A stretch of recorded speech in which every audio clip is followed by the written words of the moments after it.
On vous souhaite la bienvenue à ericlatour.com. Dans quelques instants, on reçoit l'instigatrice du griffe au thon qui va se tenir à la fin du mois de mai à l'hôpital vétérinaire Saint-Jean au profit de la cause de la Fondation Charles Bruno. On va tailler les griffes de vos animaux, principalement les chiens, mais aussi les chats. Donc, c'est pour une bonne cause. Mais d'abord, parlons du steak frit de Saint-Paul et l'un de ses copropriétaires, Steve Trépanier, qui vient d'être honoré à nouveau par la Chambre de commerce du Haut-Richelieu. On parle du prix Jeune Entrepreneur, mais surtout le prix Coup de cœur.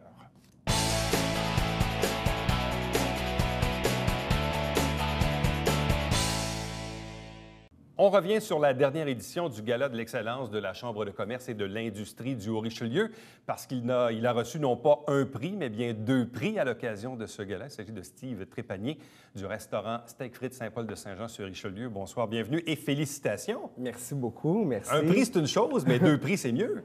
Oui, c'était un peu une grande surprise. J'espérais avoir le prix Jeune Entrepreneur, 35 ans et moins, qui est d'ailleurs une nouvelle catégorie à la Chambre de commerce. Alors, je l'ai eu. Il ne faut pas que j'oublie, félicitations aussi à Plomberie Saint-Luc. On était quelques entreprises dans cette nouvelle catégorie-là. On a fini 2 finalistes, dont Plomberie Saint-Luc, et puis j'ai remporté le prix. Et puis, le deuxième, c'était vraiment inattendu parce que... Oui, parce qu'en réalité, le premier prix, vous soumettez vos candidatures. Oui. Donc, évidemment, si tu soumets ta candidature, il y a toujours, tu le sais, puis secondo, bien, il y a un risque, effectivement, que tu gagnes. Oui. Dans le cas du deuxième, qui est le prix Coup de cœur, explique-nous un peu la mécanique, mais il fallait que les gens votent. C'est un vote du public, un vote du public. Tous les finalistes dans toutes les catégories sont regroupés ensemble dans une nouvelle catégorie qui est le Coup de cœur Investissement Québec, le prix décerné à la personnalité coup de cœur de l'année dans la région.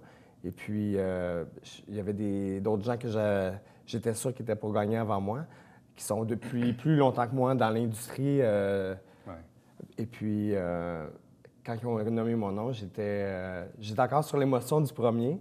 Alors, il fallait que je retourne en avant. Puis c'était quand même assez... j'étais quand même assez ébranlé parce que je m'étais organisé un petit speech pour le premier, que j'ai jamais pu dire d'ailleurs, parce qu'avec Stéphane Bureau, c'était un peu comme un bulletin de nouvelles, un peu comme ça, et il posait les questions. Alors, il contrôlait toute l'entrevue. Alors, moi, je pouvais pas. Alors, quand je suis arrivé au deuxième prix, j'ai dit « Qu'est-ce qu'il va me poser comme question? » Mais même, c'était difficile pour moi aussi un peu de parler. J'étais vraiment sous le choc, sous l'émotion. J'ai pas gagné ça toute seule, ces prix-là. J'ai des employés qui sont extraordinaires, qui sont fidèles, toujours au poste. En 4 ans, je peux dire que tout le succès que l'entreprise de Steak Frites Saint-Paul connaît aujourd'hui, c'est vraiment un esprit d'équipe. On est content d'être là. Moi, quand je me lève le matin, j'ai hâte d'aller travailler. Ouais. Puis je veux que mes employés se lèvent et se disent « Ah, on va avoir du fun aujourd'hui avec Steve. » Ça, c'est la base. S'ils ont du fun avec moi, ils vont le faire ressentir aux clients, puis ça va devenir dans une ambiance très conviviale. C'est un peu ça que je veux donner. Le milieu de la restauration est un milieu qui n'est pas facile, qui est parfois en dents de scie. Combien de fois on voit des restaurants ouvrir et malheureusement fermer peu de temps après? La clientèle chez vous semble relativement stable, puis vous avez quand même beaucoup de places assises. C'est un gros restaurant. Là. 150 places assises qu'on peut rouler jusqu'à 3 fois dans des gros vendredis, gros samedis, sur 3 services. Ça prend une équipe dynamique pour passer au travail de ces grosses soirées, mais les clients sont tellement contents d'être là, ils sont là pour s'amuser, puis la philosophie maintenant dans la restauration, c'est plus venir s'asseoir, êtes-vous prêt à commander, mais c'est plus que ça. C'est ceux qui ne roulent pas dans... Des restaurants qui ne roulent pas, moi, je ne comprends pas ça. Je ne peux pas croire qu'un restaurant ne peut pas rouler. Si tu donnes un bon service, que tu as une bonne qualité de nourriture puis que tu es constant, c'est 100% garanti que... Moi, un restaurant qui ferme ses portes, c'est parce que tu n'as pas fait ta job. C'est parce que tu n'aimes pas le monde, tes employés ne sont pas mobilisés, ta clientèle... D'ailleurs, tu disais, j'ai lu ça quelque part, que ton taux de roulement est assez faible. C'est-à-dire que depuis, là, tu as combien d'employés? Une quarantaine. Et il y a 4 ans, il y en a combien qui ont changé en 4 ans? À peu près 38 encore sont là parmi nous. 38 Ouais. qui sont là depuis les débuts. Il y a à peu près 45 employés qui sont là depuis les débuts. Ça prouve une chose. Donc, ça veut dire, Ouais. les employés doivent être contents de Ouais. travailler chez vous. Il y en a qui ont fini leur bac qui sont encore là. Ils ne trouvent pas d'emploi tout de suite. Puis... Mais ça aide énormément parce que quand on a Ouais. un fort taux de roulement, malheureusement, ça amène parfois un service qui est décousu. Puis là, les gens n'en reviennent plus parce qu'à un moment donné, ils ont eu une mauvaise expérience et ainsi de suite. Donc, ça ne prend pas grand-chose parfois pour faire déraper Non. un succès. J'ai là. fidélisé une clientèle, mais ils ont fidélisé également une clientèle. J'ai passé mes 2 mains pour te dire comment est-ce que les gens appellent dans une journée. Ce soir, je vais être servi par Juan, Ah ouais. par José qui travaille avec nous depuis l'ouverture. José qui travaille pour la chaîne Steak Frites Saint-Paul depuis 25 ans. Elle est au Vieux-Montréal. Lorsqu'on a ouvert, le Vieux-Montréal a passé au feu. Ils nous l'ont envoyée. Ouais. Elle n'est jamais repartie. Jamais, Alors, jamais. jamais. Et elle avait une clientèle de gens de la Rive-Sud qui allaient à Montréal, que maintenant on a... Mais c'est pas la première distinction que vous recevez, parce qu'on s'était vu d'ailleurs, c'est quoi, il y a peut-être 1 an et demi ou Un quelque an et chose comme demi. ça, où vous aviez reçu une autre distinction qui était nationale cette fois. Oui, franchisé de l'année. J'ai gagné une seule fois à la Chambre de commerce, il y a 4 ans, dans le démarrage d'entreprise. Ouais. Et puis, l'année passée, j'ai gagné franchisé de l'année au Québec. Ça, c'était toutes catégories confondues, des pharmacies. Et puis, évidemment, que là, mon franchiseur, après cette belle victoire, il me dit « Ouais, est-ce qu'on va te réinscrire en janvier 2016 pour être encore le franchisé de l'année? » Je ne sais pas. Je vais attendre de voir si mes amis Pacini sont là parce qu'eux aussi connaissent un très beau succès Avec commercial. l'investissement et tout ça, ouais. Ouais. Alors, on est bien contents. Ma famille qui est tout le temps là, je ne peux pas les oublier. On les voit peut-être pas tout le temps, mais ils sont tout le temps en train de me supporter à faire plein de choses que j'ai pas le temps de faire. Parce qu'à la base, c'est un projet familial. Ça. Un projet familial.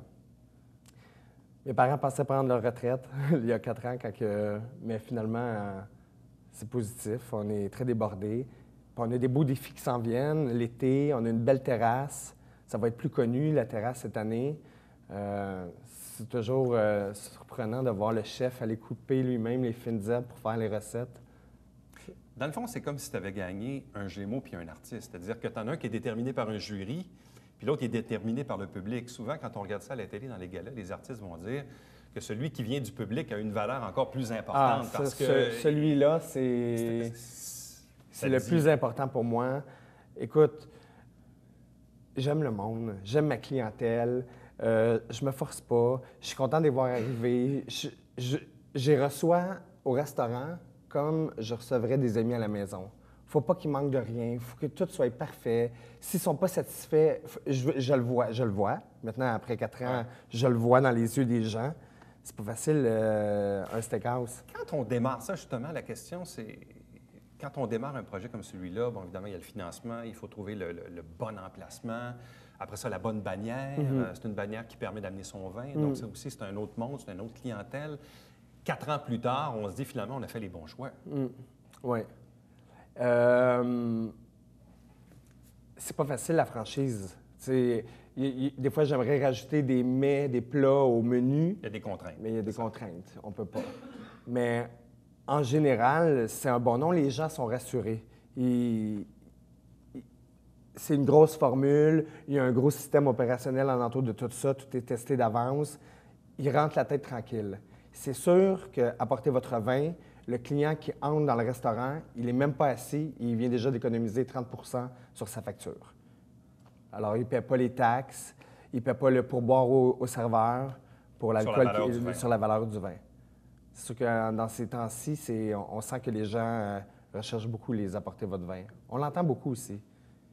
Là, quand ça fait 4 ans qu'on ouvre un projet comme celui-là, qu'on dirige ce projet-là, est-ce qu'on se dit maintenant, est-ce que ultimement, ça va me prendre un autre défi professionnel? Je veux dire, tu n'es pas très, très vieux. Non. 34 ans. 34 ans. T'es donc démarrage d'entreprise, jeune entrepreneur, le prix coup de cœur, franchisé de l'année, on récolte les honneurs, la vie est belle, ça va bien. Mais là, ce qu'on se dit, à un moment donné, c'est beau faire rouler le restaurant, mais est-ce qu'il y aurait un autre défi, un autre projet? Est-ce que parfois, ça te trotte dans la tête? Bien, c'est sûr. Et en plus, j'ai des employés de confiance que je pourrais laisser là pour bouger un peu ailleurs ou en apporter avec moi ailleurs. Alors, tu te ramasses avec tout ça, puis Mais je crois que s'il y aurait un deuxième, Projet. s'il y avait un deuxième, ça serait quelque chose de plus personnalisé OK. à mon image. Ce serait pas une franchise. Tu faisais Mais quoi je avant? l'aime beaucoup. Tu faisais quoi avant Steak Frites Saint-Paul? J'étais directeur des ventes du cosmétique à la maison Ogilvy à Montréal. Alors, c'est vraiment On est loin de la restauration. On est loin de la restauration, mais on est dans du high-end, dans du haut de gamme, gestion de clients, gestion d'employés. Et comment était venue l'idée de démarrer une franchise en restauration? Bien, au départ, c'était de démarrer une franchise parce que c'était plus facile pour avoir une PME quand tu étais sur une grosse bannière. Et puis, je suis tombé en amour avec un coup de cœur qui était le Steak Frites Saint-Paul sur la rue Laurier.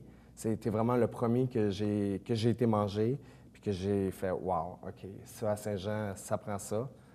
Puis, j'y croyais. Et quand on ne connaît pas la restauration et qu'on démarre là-dedans, qu'est-ce qui nous attend? Bien, au départ, le franchiseur ne me laissait pas partir comme ça.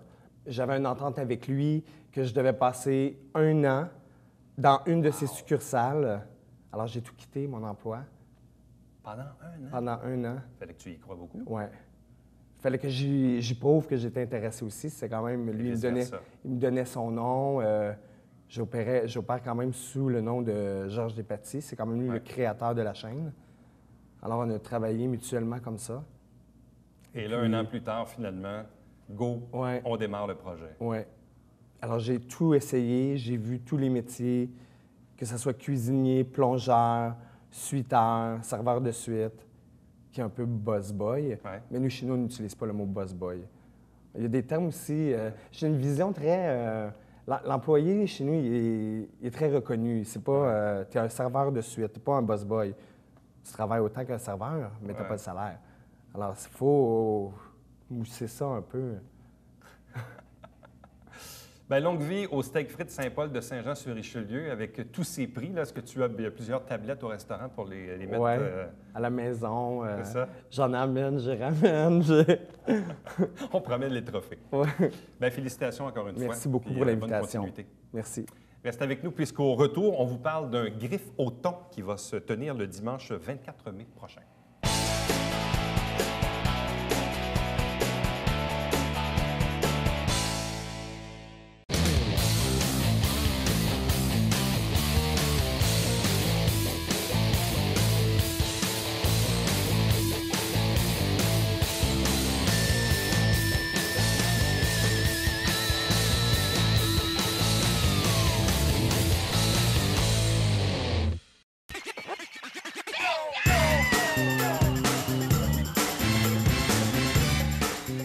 Pour vous divertir dans le confort de votre foyer, Télé Bingo, TVHR, tous les dimanches matins, 9h30, avec votre meneur de jeu, Alain Rameau. C'est un rendez-vous.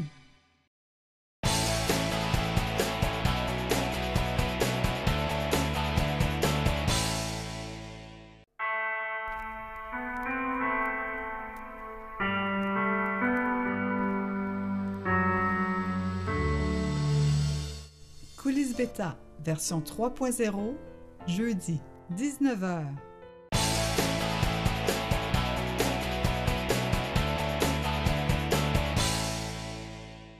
On vous parle maintenant de la 3e édition du Griffe au thon qui va se tenir le dimanche 24 mai de 10h à 16h à l'hôpital vétérinaire Saint-Jean, situé au 269 de la rue Jacques-Cartier-Sud, dans le quartier Saint-Eugène à Saint-Jean-sur-Richelieu. Pour nous en parler, l'initiatrice et la coordonnatrice du projet, Roxane Nadeau-Roy. Bonsoir et bienvenue. Bonjour. Qu'est-ce que c'est un griffe au thon? En fait, on taille les griffes des chiens et des chats. Dans le fond, c'est vraiment dans le but là, d'avoir un fonds pour, des dons pour la Fondation Charles Bruno. Bon, parle-nous un peu de la Fondation et de la raison pour laquelle vous avez mis sur pied ce projet-là, parce que c'est quand même déjà la 3e édition. On va remonter un petit peu en arrière. Oui. Qu'est-ce qui a motivé la naissance de ce projet-là? En fait, à la base, la première année, j'ai une de mes amies d'enfance que sa mère a eu un diagnostic de cancer du sein. Alors, en fait, elle faisait la marche, je crois que c'est la marche de l'espoir. Le relais pour la vie. Oui, exact, c'est ça.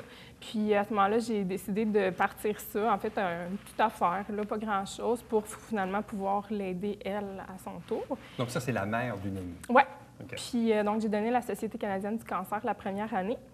Et puis, la deuxième année, en fait, on a pris connaissance avec Émilie Dagenet, qui est une amie de ma patronne, Valérie. Donc, elle patinait avec elle. Puis, dans le fond, elle était suivie. Oui, elle est décédée il y a quelques jours, hier. Oui. Hein? Oui.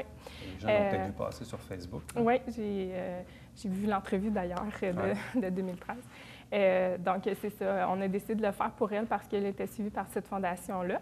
Puis la deuxième année, ça a été vraiment super. On a eu une différence de 1 000 là, contrairement à l'année d'avant. Fait qu'on a décidé de prolonger encore cette année pour la même fondation parce qu'Émilie nous tenait à cœur, puis on voulait lui montrer. Donc, la troisième édition sera toujours au bénéfice de la Fondation Charles Bruno. Exact. Fondation, évidemment, les gens les plus vieux d'entre nous, évidemment, connaissent un peu l'histoire de Charles, le fils de Pierre et tout ça, qui était atteint d'une leucémie quand même assez importante. En même temps, ce qu'on se rend compte, et c'est un peu la beauté de la chose, c'est-à-dire que toutes les causes, les projets qu'on fait au profit, que ce soit Charles Bruno, Société du cancer ou peu importe, il y a des services qu'on donne à la population, aux aidants naturels, mais il y a aussi la recherche. Oui. Et visiblement, et même c'est Pierre Bruno qui le disait lui-même, si Charles avait eu son cancer aujourd'hui en 2015, avec la recherche, il s'en serait peut-être sorti. Oui. Mais là, évidemment, 25-30 ans, la recherche n'était pas aussi évoluée. Et qu'est-ce qui fait progresser la recherche? Bien, c'est de l'argent. Oui. Puis c'est des petites causes à gauche et à droite, des petits projets, oui. aussi petits soient-ils, mais c'est avec des dollars qu'on fait des 1 000 et ainsi de suite. Oui. Donc, est-ce que tu as vraiment l'impression qu'on réussit à faire une différence? Bien, en fait, je crois que oui. En fait, je me suis posé la question à un moment donné, puis tous les gens autour de moi me disaient la même chose. Bien, c'est avec des petits montants, finalement, qu'on finit par faire des gros montants. Puis, en même temps, avec cette fondation-là, il y a vraiment un très bon suivi. Ils nous coachent vraiment, ils nous disent par où aller, tout quoi faire. Fait que c'est tellement bien organisé que je me dis, plus que je vais avancer avec le temps, peut-être plus que je vais amasser beaucoup de sous. Mais non, je pense que l'année passée, on a eu 1 825 total. Je pense que cette année, on est facilement capable d'aller beaucoup plus haut. Fait que je pense que c'est exponentiel au fil des années. Fait que je pense que petit montant, pas vraiment. Tous les montants font une différence à ce niveau-là. Puis je me suis informée, puis il y a vraiment une grosse portion des montants qui sont donnés, qui s'en vont à la recherche. Fait que c'est ce que je trouvais vraiment le fun, parce que, tu sais, je me disais, je veux pas que ça aille tout en gestion ou, tu sais, que ça soit, on ramasse tout cet argent-là, mais finalement, c'est pas utilisé en recherche que moi, je trouve très important. C'est ça, parce que tout dépendamment des organismes, comme la semaine passée, on avait les gens de Leucan pour le défi Tête rasée, où localement, les sous sont recueillis, mais pour des services qu'on donne aux familles, du répit, etc. Puis c'est correct aussi, parce que quand les gens vivent la maladie, ils ont besoin de support dans l'immédiat. Parfois, les parents doivent arrêter de travailler pour aller passer du temps avec leur enfant au Children ou à Sainte-Justine. Donc ça, à un moment donné, ça finit par coûter des sous. Donc, il y a la recherche qui est importante, mais il y a aussi les services. Donc, dans les deux cas, évidemment, ça se vaut. Parlons un peu de l'implication des gens de la clinique, de l'hôpital vétérinaire, en fait. Bien, en fait, je dirais que presque tout le monde. Il y a peut-être quelques personnes qui ont des obligations qui ne peuvent pas venir, mais en majorité. Je n'ai pas compté exactement, mais une vingtaine à peu près. Une vingtaine de personnes? Oui, une vingtaine, incluant vétérinaires, techniciennes, animalières. Fait que, ouais. Puis on invite des stagiaires. Les stagiaires qui viennent l'été, bien, ça leur fait plaisir de venir nous aider. Des fois, des amies techniciennes aussi qui viennent nous aider. Ma mère va venir m'aider, la mère d'une amie aussi. Fait que, c'est dans le fond, n'importe qui est capable de nous aider, on le prend, là. Et comment cette idée de faire un griffe au thon t'est passée par la tête? Parce que, bon, je comprends que tu travailles dans un hôpital vétérinaire. Moi, j'ai déjà une amie qui avait déjà fait un lave aux chiens. Ouais. Bon. Mais est-ce que tu avais déjà entendu parler de ça ailleurs? Est-ce que ça s'est déjà fait ailleurs? Bien, j'en ai aucune idée. Moi, je me suis dit, je suis technicienne, qu'est-ce que je peux faire? C'est vraiment ça qui m'est venu à l'esprit il y a 3 ans. Puis la première chose que je me suis dit qui serait le plus simple à faire, ça serait vraiment ça, tailler des griffes, parce que qui a des chiens qui n'a pas besoin de ça? Il y en a des gens qui vont les tailler tout seuls à la maison, mais ces gens-là, ça va quand même leur faire plaisir de venir nous voir au Griffe-O-Thon. Fait que, dans le fond, un lave-au-chien, c'est un petit peu plus compliqué. La gestion, c'est plus long, tout ça. Fait que... Parce que tailler des griffes, moi, je le faisais dans le passé avec d'autres animaux, d'autres chiens que j'ai eus. Là. Okay. Il y en a qui sont plus commodes que d'autres. Oui.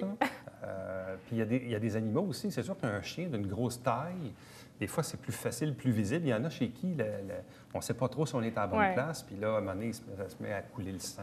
Puis là, il n'y a rien d'agréable là-dedans. Mais comment on devient habile à tailler des griffes de chien? Bien, nous, c'est sûr que moi, je suis technicienne en santé animale, puis on est quand même quelques-unes au travail. On doit être 8, c'est pas plus.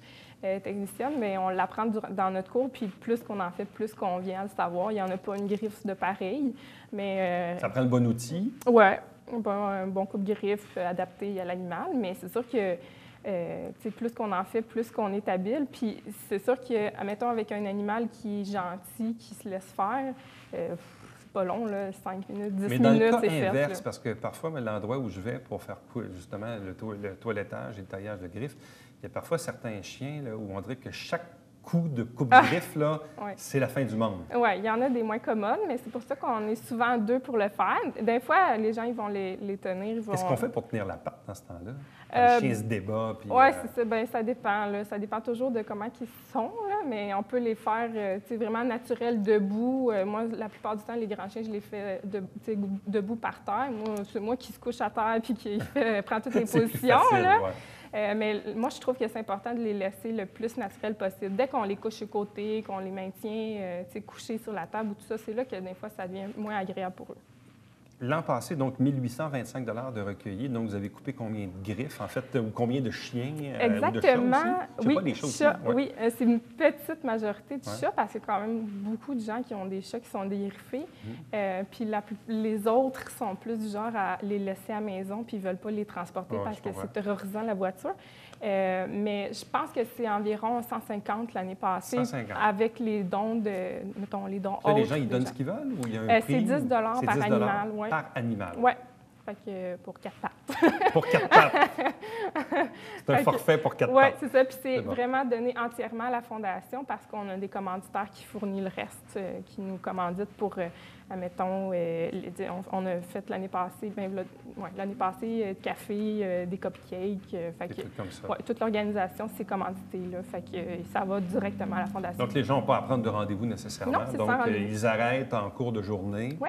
Est-ce qu'il y a un moment de la journée où vous en avez peut-être un peu plus? Le matin. Le matin? Le matin, quand ça rouvre, oui. De 10h à midi, là, il y a comme un... Oui. pic. L'après-midi, c'est toujours plus calme. Le matin, c'est vraiment plus occupé. Puis on a des cadeaux à donner aux participants. Fait qu'on dirait que là, au fil des années, les gens le savent, il faut arriver de bonne heure. Ça veut dire qu'il y a des petites surprises pour les toutous? Oui, on a plein de cadeaux. L'année passée, c'était vraiment drôle parce que les gens ressortaient les mains vraiment pleines. Il manquait de mains. Mais en fait, on a des partenaires, si on peut dire. Là, toutes nos compagnies pharmaceutiques avec qui on fait affaire là, avec l'hôpital, bien, ils nous offrent des petits objets promotionnels, des sacs de gâterie pour animaux. Fait que c'est bien cool, les gens ils ressortent, puis ils en ont eu pour leur argent en masse. Donc, dimanche 24 mai, donc c'est à la fin du mois, dimanche le 24 mai de 10h à 16h à l'hôpital vétérinaire Saint-Jean, qui est au 269 de la rue Jacques-Cartier-Sud à Saint-Jean-sur-Richelieu pour les plus vieux d'entre nous. C'était autrefois la clinique Gosselin, oui. Que je salue en passant, donc la famille. Et là, évidemment, cette année, est-ce que vous êtes équipé pour couper, je ne sais pas, pour avoir 200 chiens, 250 chiens? Vous êtes capable d'en prendre? Oui. On est capable. Bon, on va être probablement à environ la même quantité de gens que l'année passée, mais on va probablement faire plus de ça extérieur. Au niveau, mettons, les gens, ils vont plus, prendre leur café puis tout ça dehors, puis on va tailler les griffes en dedans. Fait que ça va dégager... les gens, ça ne sera pas tout motonneux. Peut-être recueillir cette année 2 000, 2 500, peut-être 3 000 j'espère. Au bénéfice donc entièrement de la Fondation Charles Bruno, donc pour les enfants atteints de cancer principalement.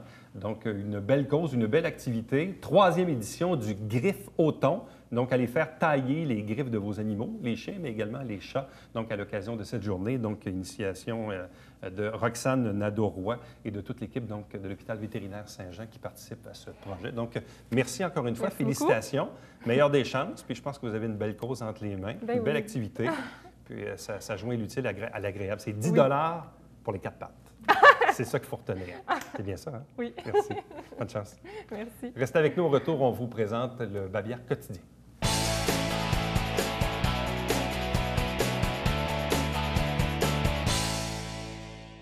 C'est déjà le retour des ventes de garage qu'on appelle amicalement les ventes débarras sans permis. Donc, pas besoin de permis pour vendre vos cossins. Là, c'est le 16, 17 et 18 mai. C'est comme ça depuis plusieurs années à Saint-Jean-sur-Richelieu. Évidemment, ça existait à l'époque dans le temps de Saint-Luc. Donc, on a hérité ça avec la ville fusionnée. Donc, toujours intéressant à l'occasion de cette fin de semaine de la Fête des Patriotes. À chaque semaine, on vous présente aussi des extraits du Conseil de ville via l'émission Saint-Jean-sur-Richelieu. Ne manquez pas également le Télébingo tous les dimanches matin 9h30 en direct avec 3500 $ en prix. La carte pleine qui est à 2000. Il y a à peu près une trentaine de dépositaires dans la région pour acheter vos livrets. Pour avoir la liste, visitez le site web de la télé ou vous téléphonez ici même. Voici les coordonnées de la télé pour me joindre directement par courriel Éric Latour en un mot à commercial-tvhr9.com. Je vous invite également à nous aimer et nous suivre sur Facebook et sur Twitter.